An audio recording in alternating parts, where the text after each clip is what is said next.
David, thank you very much. Thank you all. Good morning to you. Delighted to have a chance to be able to be here and appreciate the breadth of what you all are going to be tackling over the course of the day. So I particularly am grateful. David, thank you for everyone rearranging schedules so that we could flip this around today, literally leaving straight from here to go to the airport to head over to meetings tomorrow in London, some of which have to do with Iran and others don't. And then we are obviously entering in a key period with the negotiations regarding Iran's nuclear program, and I will go to Vienna at the appropriate moment. But I particularly want to thank David Rothkopf and Foreign Policy magazine for hosting what has become now an annual tradition in partnership with the State Department. And it's a conference that focuses not just on the immediate, but on the trends that are either transforming now or may have the potential of transforming the world as we go forward. And I think it's safe to say that the last several years have reminded all of us that there is no such thing as a trouble-free zone on any world map. No country is immune from the impact of troubles in some other country. So make no mistake, every part of the globe merits our attention.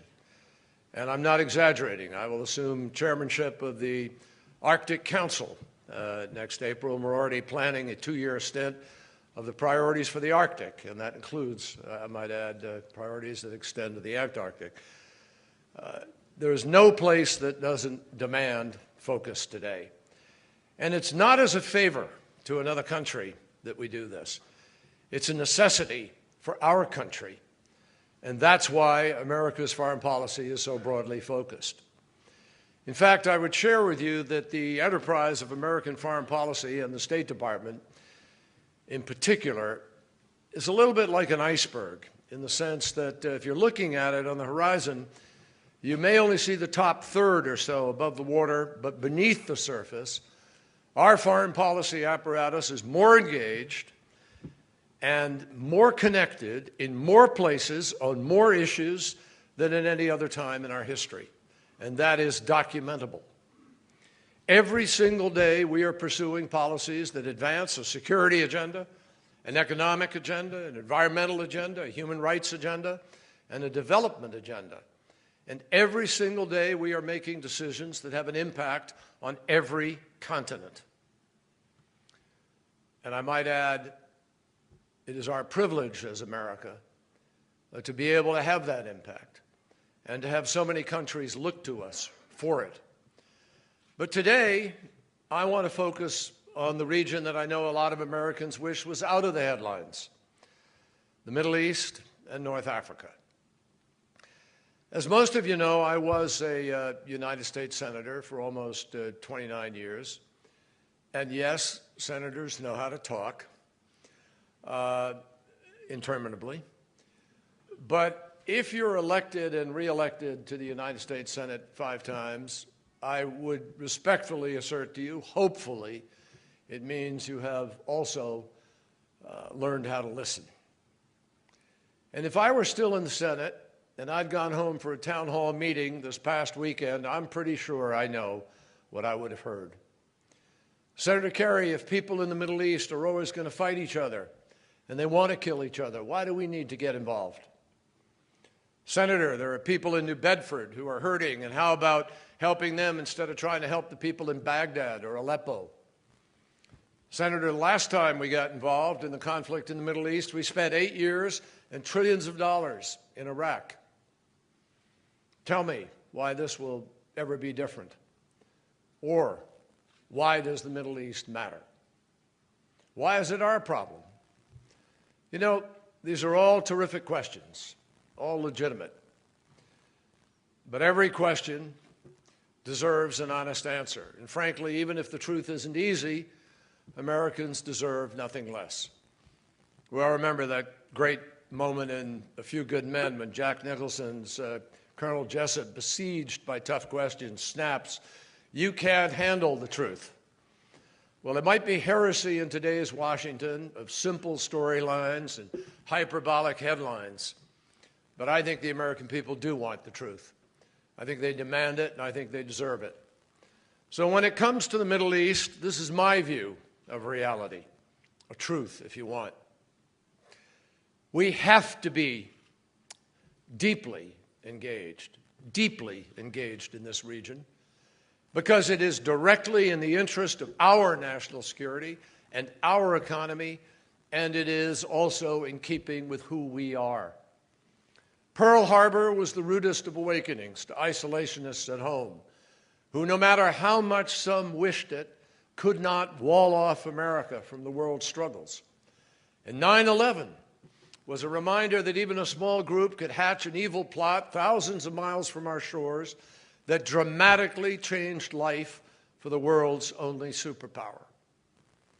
We dare not forget these lessons, not in a world where no distance, no ocean, no fence, no firewall can truly shield us from danger.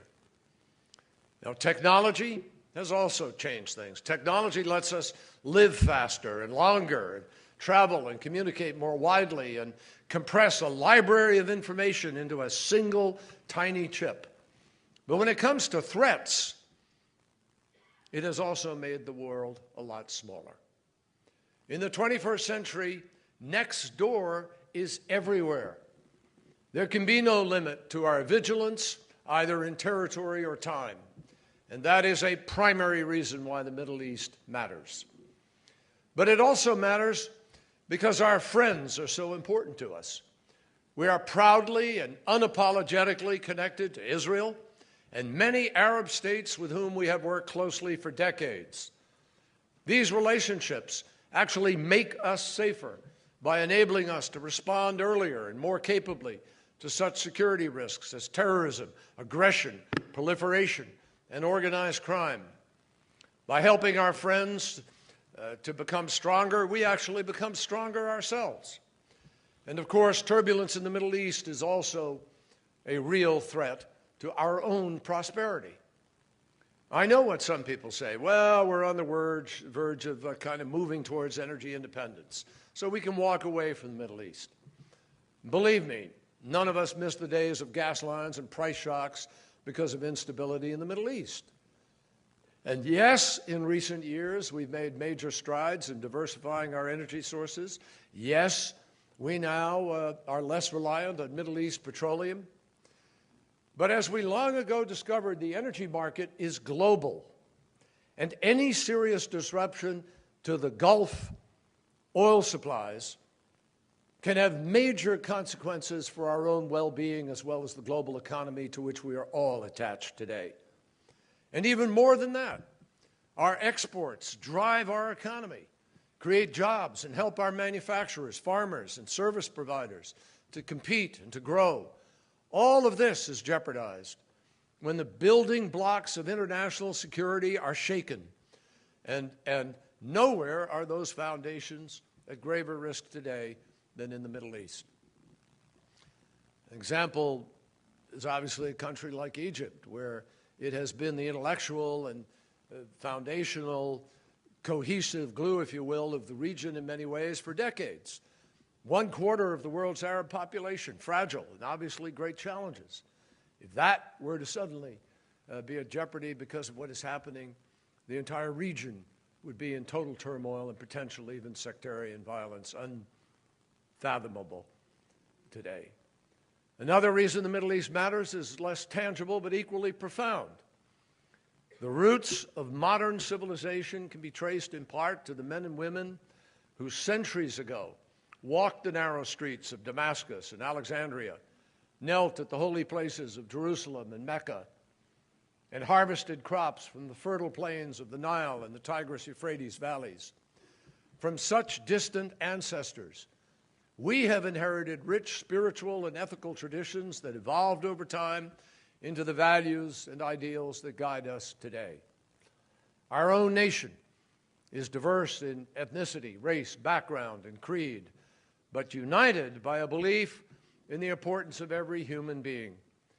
That conviction has been under vicious assault in the Middle East, and as a result, millions of innocent people are living lives turned upside down.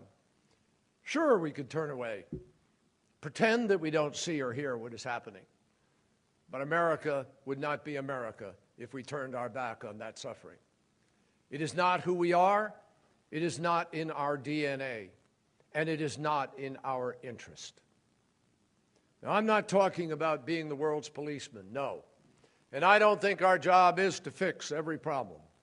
But in the time I've lived, I have seen a lot more people wish that they had done more to ease human suffering when they had the chance than have thought later on, well, wait a minute, we were too generous. Or wait, the Marshall Plan did too much for Europe. Or maybe, well, we shouldn't have bothered trying to save those lives in Bosnia or Kosovo. Does anybody really believe those things today? Engagement is the right thing to do. It is also the smart thing to do, because the billions of dollars that we and others now devote to emergency response and recovery could be invested instead in creating new opportunities for growth, both domestically and overseas. That's the difference between running in place and working to build a better world. Now, let me be clear about something. The United States is not party to the sectarian and inter-ethnic rivalries that divide much of the Middle East, nor do we have to be. We do not covet any country's land or resources. We believe the region's people, not outsiders, should determine how and by whom they are governed. And we think the rights of all, including minorities, should be upheld. We respect everyone's desire to worship in accordance with the dictates of conscience. And after our experience over the last decade, we are fully aware of the hazards associated with external military action. In short, the United States does not go in search of enemies in the Middle East. There are times, however, and this is one, when enemies come in search of us. And you know exactly what I'm talking about. The group calling itself the Islamic State is, in fact, neither a state nor truly Islamic. It is an adversary without a uniform, without any support by any government, and offering nothing in terms of coherent social or political program. But it is a foe we take very seriously, in part because the dysfunction of some governments in the region has enabled these killers to seize control of more land and more resources than al-Qaeda ever had on the best day of its existence. It has stolen vast quantities of weapons and money. It is attempting to recruit the fanatical and misguided in dozens of countries. And it has gained sway over a considerable portion of Iraq's midsection, including Mosul, the second largest city. In the process, it has become a threat to America's core interests. The terrorists pose an unacceptable danger to American personnel and facilities in Iraq and elsewhere. And their aggression adds to the terrible burdens placed upon our friends and allies in Turkey, Jordan, Lebanon. And unless checked, this network could become a rallying point for the alienated and disaffected on every continent, spawning and imitators and spurring individuals in far-flung places to commit stupid, destructive, suicidal acts. As the Islamic State, or ISIL, has shown by its actions, its desire is to impose its will over as many people and as much territory as it can. But unlike some extremist groups, it is relatively well organized, disciplined even. Its actions are systemic and planned. And ISIL doesn't hide its crimes. ISIL is defined by its crimes, because the terrorists have nothing positive to offer anyone. Their strategy is based entirely on fear. And many of their captives are executed, some beheaded, some buried alive, some crucified. Others are given a choice to pledge allegiance or die. Children are tortured, killed, or forced to take up arms. Cultural and religious shrines have been desecrated, including the graves of prophets honored by all the children of Abraham. Aid workers and journalists such as David Haynes and Alan Henning, James Foley, Stephen Sotloff, And now, in a crime that we have condemned in the strongest possible terms, Abdul Rahman Peter Kasig, they have all been among those brutally murdered. And as those who have escaped have dramatically testified, women and girls are sold into slavery, threatened, raped, and treated like chattel. ISIL's leaders assumed that the world would be too intimidated to oppose them. Well, let us be clear. We are not intimidated. You are not intimidated. Our friends and partners are not intimidated. ISIL is very, very wrong. On September 10th, President Obama outlined America's plan to mobilize broad coalition to degrade and ultimately defeat ISIL. 2 months later, we are implementing Operation Inherent Resolve through multiple lines of effort. First, by providing support to our military partners in the region. Second, by applying pressure to the sources of terrorist financing. Third, by striving to reduce the flow of foreign fighters. Fourth, by exposing the absurdity of ISIL's religious claims. And fifth, by furnishing humanitarian aid to those hurt or made homeless by the terrorist attacks. This strategy, which has both short and long-term elements, is starting to gain traction. On the diplomatic side, we've reached out across the globe to Europe, Asia, to all parts of the Middle East to solicit solidarity and help. We've assembled a broad team in our own government, from Defense Secretary Hagel and the experts in the Treasury Department to General John Allen, our special envoy to the coalition and a man who has served in the region and knows it well. And ironically, we have found that our best recruiting tool is ISIL itself. ISIL is a coalition multiplier.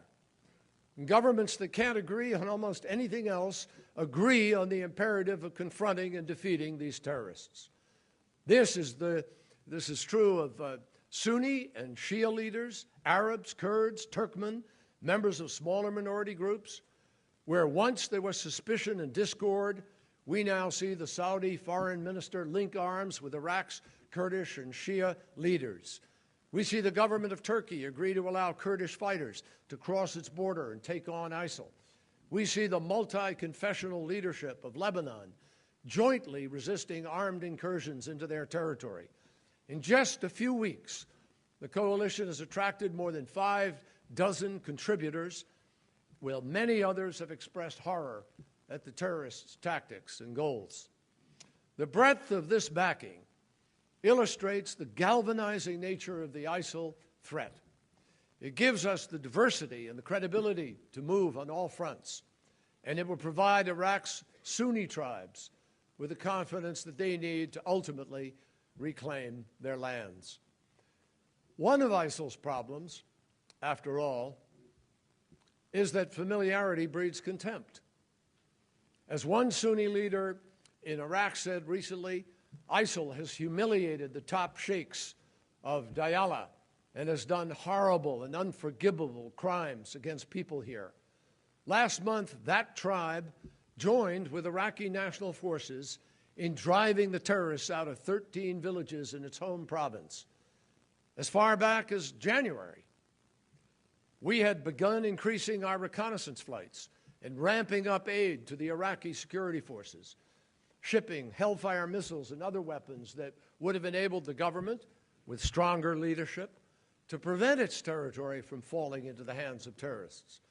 This summer, after Mosul fell, President Obama sent a team of U.S. military advisors to assess the situation. But he also made clear to Iraqi leaders that they had to end the political gridlock that had alienated members of Iraq's Sunni minority. And they had to put in place a leadership team. This was a requirement for our engagement. They would inspire widespread loyalty. They had to assemble security forces that would fight for more than clan, more than tribe, more than creed, fight for all of Iraq. And they had, in short, to create an alternative to ISIL that Iraqis from every faction could get behind. To allow time for that, the coalition moved to halt ISIL's attempt to slaughter the Yazidi religious minority, and we did so. In coordination with Iraqi forces, we established control of the strategic Haditha Dam and rescued the besieged population of Amerli. And more recently, coalition airstrikes have aided fighters in Anbar and Kurdish defenders across the border in Kobani.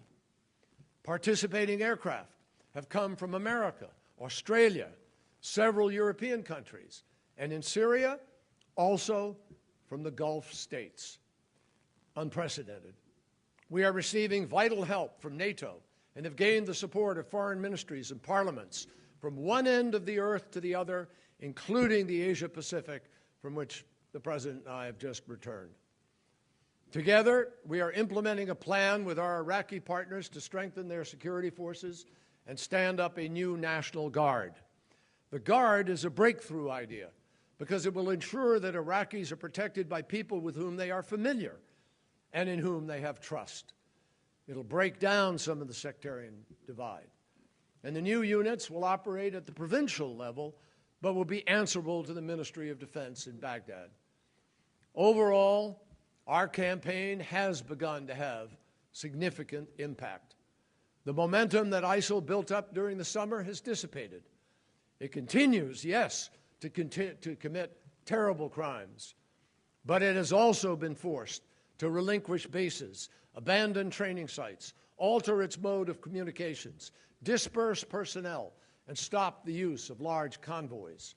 Meanwhile, Iraq's National Army is preparing to launch a counteroffensive and will do so when the time is right. And that is not a matter of years, it is a matter of months. The process of internal political reform in Iraq is also going forward. For the first time, a truly national cabinet is in place. The new Prime Minister, President, and Speaker of the Council of Representatives have all expressed their determination to avoid the paralyzing sectarian rivalries that smoothed the way for ISIL's gains. But as these strong leaders recognize, yes, substantial obstacles remain. Iraqi officials know that they must move quickly to reform discriminatory laws and build greater trust among Sunni tribes. They must bolster their governing institutions and make the country's armed forces more diverse, more professional.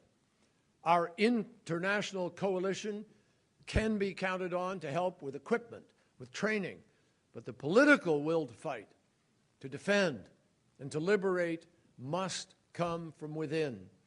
From Erbil in the north to Basra in the south to Fallujah in the west, Iraqis must take the lead in rescuing their country from those who are trying to steal it. Containing and gradually reducing the threat that ISIL poses is job number one for our Iraqi partners and for the coalition, increasingly led by the Arab community itself. But even if the government of Baghdad fulfills its responsibilities, it will still face a dire challenge because of events in Syria, where ISIL has also established a destructive presence. The coalition's decision to carry out airstrikes in Syria came in response to a direct request from Iraq for help in defending against ISIL's aggression, a job that will be far harder if the terrorists can just duck across the border for reinforcements, money, and supplies. Removing that option, which is what we have begun to do, will take time, but controlling the border is an essential element of the coalition's military strategy. No matter how long it takes, we will succeed in doing that as the Iraqi army stands up and presents itself to do so. Now, I am aware that some believe that airstrikes against ISIL in Syria will have the perverse effect of actually assisting the country's longtime dictator, Bashar al-Assad, whose ruthless repression and has really generated the gravest humanitarian catastrophe, certainly of this century. But that assumption is actually based on a misreading of the political reality in Syria. In fact, the Assad regime and ISIL are actually dependent on one another. That's why Assad has relentlessly bombed areas held by the moderate opposition while doing almost nothing to hinder ISIL's march. This is a point worth emphasizing. Assad and ISIL are symbiotic. ISIL presents itself as the only alternative to Assad. Assad purports to be the last line of defense against ISIL. Both are stronger as a result. If this kind of opportunism sounds familiar, it is. History holds many examples, including in Central America 3 decades ago, when right-wing militaries and left-wing guerrillas each exploited the extremism of the other. And the cycle was broken only when the United States joined with regional allies and political moderates to build up the center. There are vast differences between Latin America then and the Middle East now. I understand that. But the political equation of extremes against the middle is undeniably present in Syria. For too long, Syrians have felt that their only choice is actually no choice at all, with terrorists on one side and a vicious dictator on the other. Our strategy, in coordination with our partners, is to offer the possibility of a new and more constructive choice, a reveille, if you will, for the moderates that excludes both the terrorists and Assad, an option that will be welcomed by every Syrian who wants to live in a country marked by civility and inclusiveness, good governance, and peace. And we believe that is what most Syrians are searching for, a way out of the chaos and out of the bloodshed. And that is why, going forward, the coalition intends to work with all Syrians who will work with us to empower the center. And progress is possible, we believe, if we are patient and combine coercive measures with creative diplomacy, and if we demonstrate the kind of international cooperation shown by our effort to destroy Syria's arsenal of chemical weapons. Russia and the United States worked very closely to do that. And now, for the first time in history during the conflict, all the chemical weapons that were subject to the convention have been removed and destroyed. Doesn't get enough focus, but think what would happen today if ISIL had access to those weapons had that not happened. We believe there's an opportunity for cooperation, and we are talking, even as we have difficulties in Ukraine, we talk with the Russians about this, we talk with the Saudis and others, and we will continue to believe there is no military solution to the conflict in Syria. The most desirable outcome remains a negotiated political transition to a new and broadly representative government. And that would be the best way to marginalize foreign fighters, enable the return of refugees, and begin a process of reconciliation and recovery. This can only be a gradual process. But ISIL's emergence gives us a fresh cause to move in the right direction. The opportunity is there. We must seize it. And to that end, the United States calls on every country that has the ability to be able to make constructive contribution to that endeavor. Now, I want to emphasize, this coalition is not just a military campaign. It is a multinational effort, increasingly, as I said, marshaled by the Arab community, to promote stability and peace throughout the region for the benefit of everyone in the region.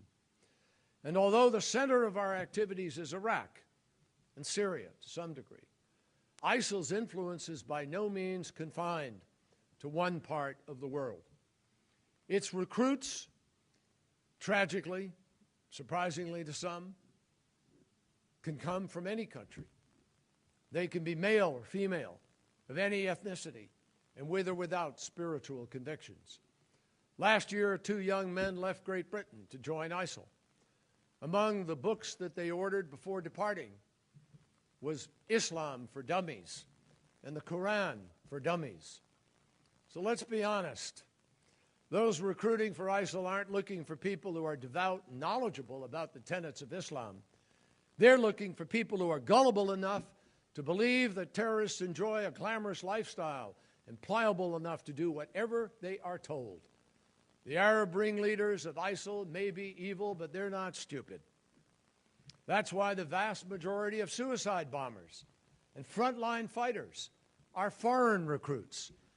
And notice, none of the leaders go seek paradise for themselves. The foreigners are also ordered to perpetrate many of the worst crimes because they lack any ethnic or linguistic ties to those that they're called on to kill. To extend its influence, the leaders of ISIL have called on followers to, quote, explode volcanoes of jihad, close quote. And they've asked them to do that in every country. Last month, I visited Canada, where 2 terrorist attacks occurred a few days apart, one of which was directed at the nation's parliament. Last week, a terrorist group in Egypt proclaimed fealty to ISIL.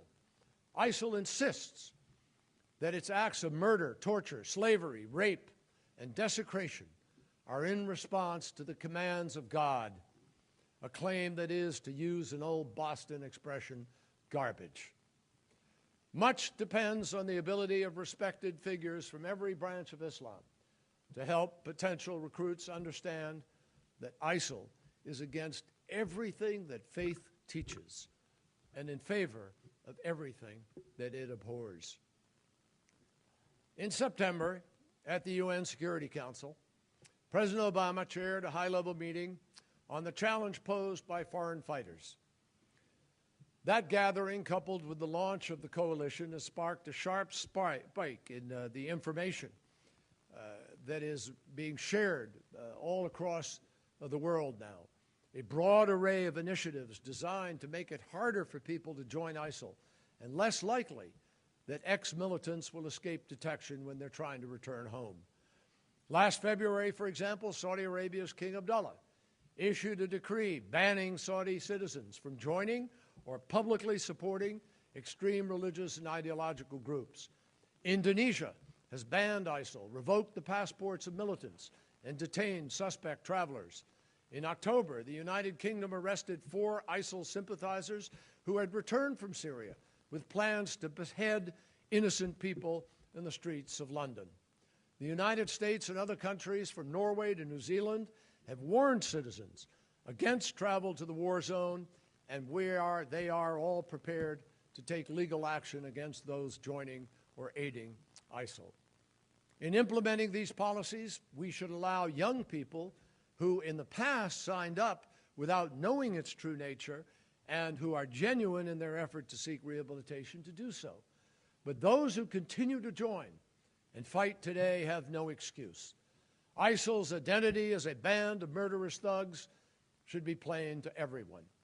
And those who willingly claim that identity for themselves bear the full onus for their actions. So we have to curb the flow of recruits to ISIL. But we must also halt the flow of money. ISIL gets millions of dollars, literally, a month from extortion, looting, selling stolen oil, bought by smugglers who operate outside of the conventional banking system. However, at some point, the oil does have to enter the legal economy. And by working backwards, we've been able to map where most of it comes from and to develop ideas about how to stop it. And we will also continue to bomb and destroy ISIL's oil infrastructure. Meanwhile, ISIL may find that extortion and theft are dwindling sources of revenue. Overrunning and looting a town can indeed be profitable, but when the plunder is spent, all that remains is another village to feed, one more position to defend.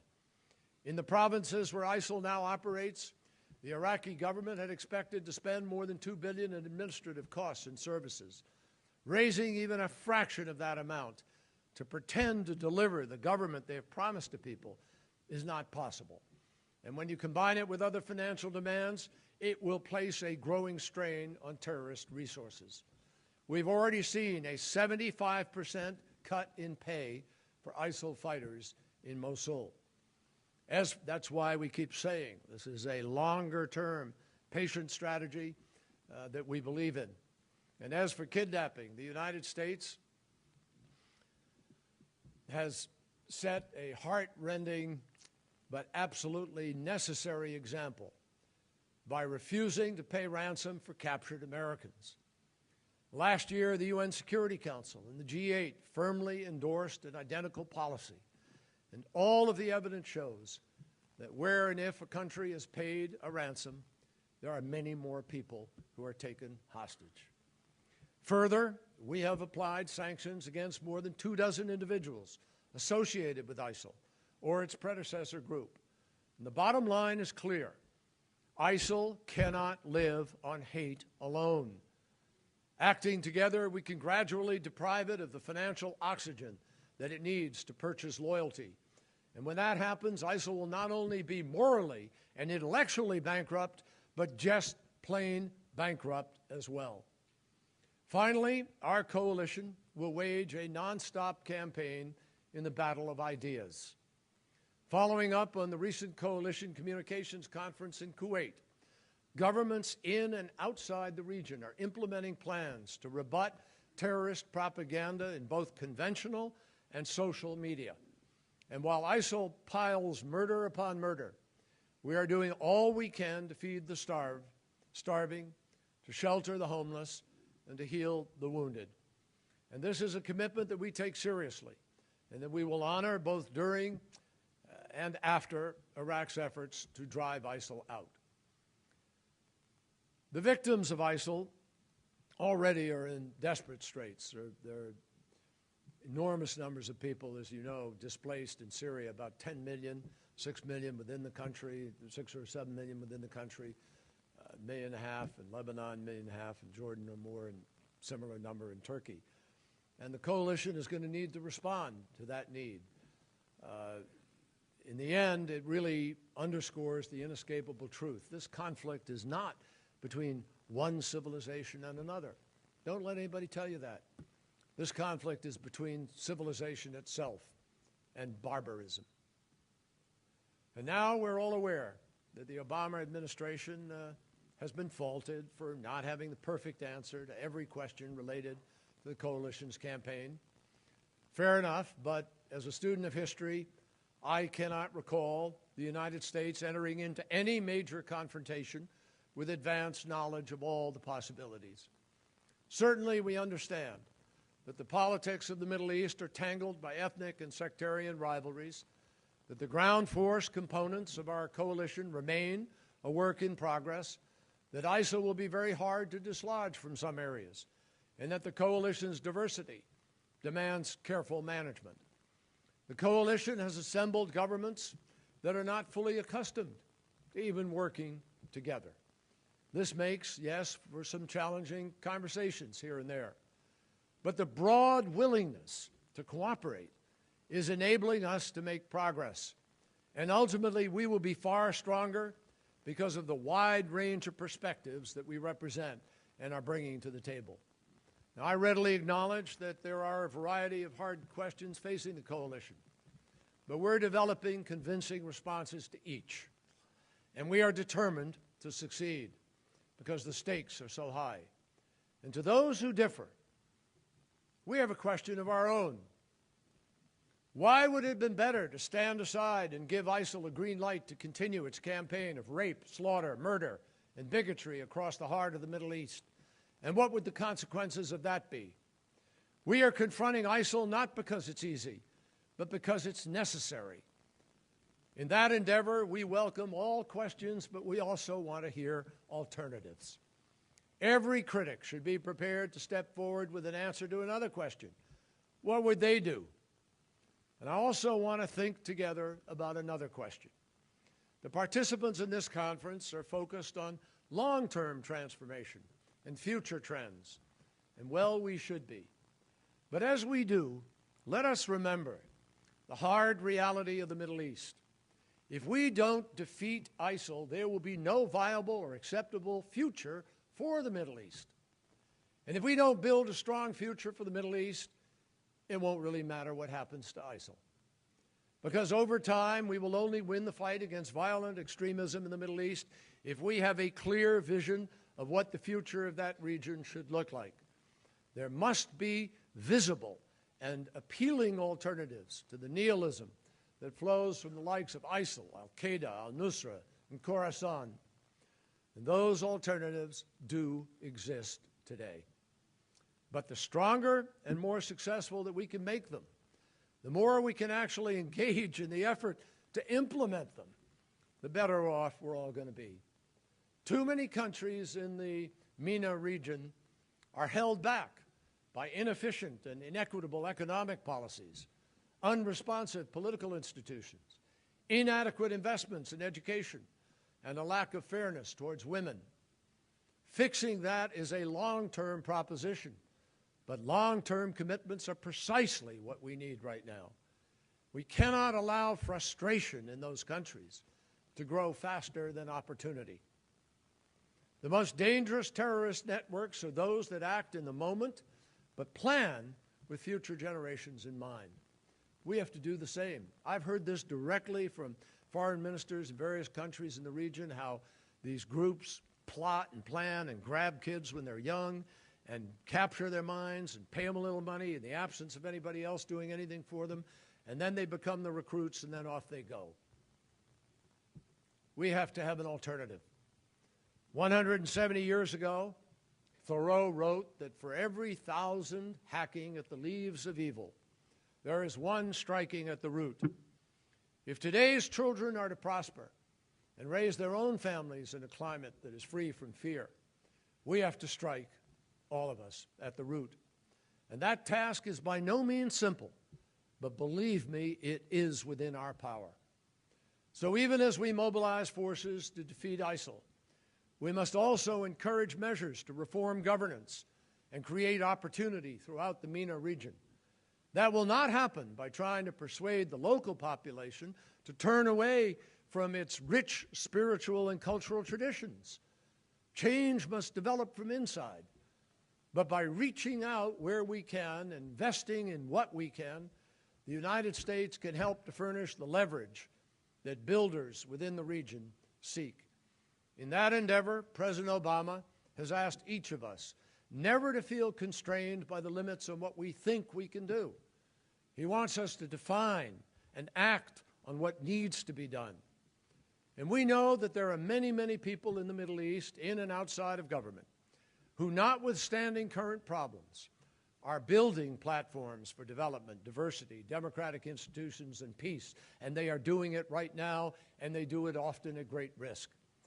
Accordingly, we believe that the region will emerge, ultimately, from its current struggles with a deeper understanding of its own interest in settling disputes and in preventing differences in ideology and creed from degenerating into the kind of conflict that we see today. We believe that nations that have been torn apart can heal their wounds, as our own country did long ago, and as Iraq has begun to do today. We believe that the destructive summons to terror will ultimately be rejected because it is at odds with the values of the vast majority of the region's people and at odds with the dominant religion, Islam, of that region. And finally, we have faith in the future of the Middle East because we trust in the resilience of the human spirit, which, along with the love of justice and freedom, has sustained our own land since before there was an America. And so, together with our friends, together with our partners, in contrast to the terrorists and nihilists who aim to destroy, we remain builders, resolved to create for future generations a better world. And it is our determination to succeed that causes terrorists to fear us far more than we will ever fear them. Thank you.